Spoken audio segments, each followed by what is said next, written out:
أعوذ بالله من الشيطان الرجيم بسم الله الرحمن الرحيم شهر رمضان الذي أنزل فيه القرآن هدى للناس وبينات من الهدى والفرقان۔ میرے بزرگوں، دوستوں، نوجوان ساتھیوں اور میری ماں بہنیں، یہ مبارک مہینہ رمضان مبارک کا مہینہ بڑا بابرکت کا مہینہ، جیسا کہ آپ علماء اکرام سے بارہا سنتے رہتے ہیں مساجدوں میں، جلسے جلوس میں۔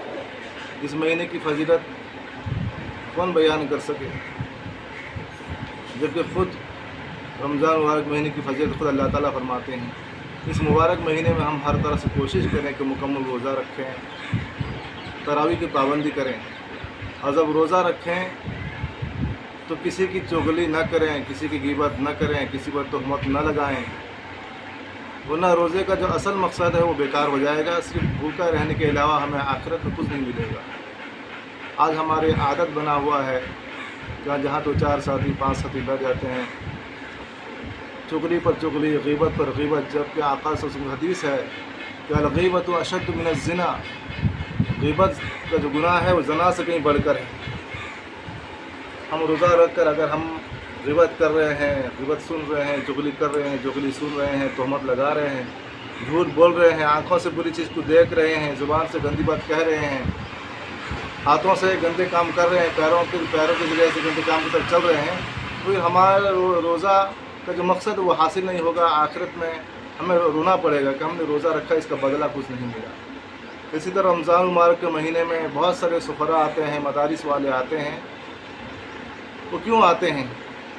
آپ کے دربار میں، جب آپ کا حق بنتا ہے، صاحب زکوٰۃ کا حق بنتا ہے کہ وہ زکوٰۃ کا رقم لے کے ان علماء، ان غربا، مساکین اور مدرسے میں پہنچائیں، لیکن اتنے دور دراز سے علماء آتے ہیں مال زکوٰۃ لینے کے لیے، ان سے ادب سے ملا جائے اور دینی مدارس کی بھرپور مدد کی جائے، کیونکہ اگر یہ دینی مدارس نہیں ہوں گے تو ہمارا ایمان بچ نہیں سکتا۔ آج مسجد میں امام تراویح سنا رہے ہیں، مسجد میں امام نماز پڑھا رہے ہیں، جمعہ پڑھا رہے ہیں، بیان کر رہے ہیں، آپ کو وضو غسل کے فرائض بتا رہے ہیں، یہ کہاں سے پڑھ کے نکلتے ہیں؟ کوئی اڑیا اسکول سے پڑھ کے نکلتے ہیں، کوئی انگلش میڈیم سے پڑھ کے نکلتے ہیں، نہیں، جس کی تعلیم ان اسکولوں میں اور کالج میں دی جاتی ہے۔ اگر تعلیم دی جاتی ہے قرآن کی تو دینی مدارس میں دی جاتی ہے۔ اگر ہم خود مدرسوں سے مخالفت کریں گے، یہ مدرسوں سے مخالفت کرنا، عالم دین سے مخالفت کرنا، حافظ قرآن سے مخالفت کرنا، دراصل قرآن پاک کی مخالفت کر رہے ہیں۔ قرآن پاک کی آپ مخالفت کر رہے ہیں، آپ قرآن کا مخالفت کرنے والا انشاءاللہ، قرآن پاک کی مخالفت کرنے والا انسان دونوں جہاں میں برباد ہوگا، یہاں دنیا بھی برباد اس کی اور آخرت بھی برباد ہوگی۔ اس لیے ہمیں چاہیے کہ ہم دینی مدارس جو علماء آتے ہیں مدرسے کے تعاون کے لیے ان کی بھرپور مدد کریں، اور اسی طرح آپ کے محبوب ادارہ مدرسہ مدنی عربی انگول جو 10 سال سے قائم، الحمدللہ، جس کو یہاں کے مربیوں نے بڑے پیار سے، بڑی محنت و مشقت سے اس مدرسے کو بنایا تھا، جس کے بانی جناب حاجی ممتاز صاحب، حاجی سمیر صاحب، جناب عبدالرؤوف صاحب اور اہل انگول کے بہت سارے لوگ ہیں جن کے قربانی سے یہ مدرسہ بنا ہے۔ یہ مدرسہ کس طرح قیامت تک جاری و ساری رہے، یہ ہم تمام کی اخلاقی ایمانی فریضہ ہے کہ ہم اس مدرسے کی ہر طرح سے مدد کریں۔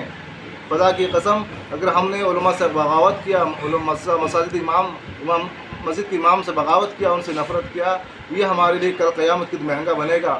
اور یہاں تو بہت سارے ہر قسم کے تعاون کرنے والے، مدد کرنے والے، حق جتانے والے آپ کے پاس آئیں گے، لیکن قیامت کے دن ہر کسی کو اپنے اعمال کا جواب دینا ہوگا۔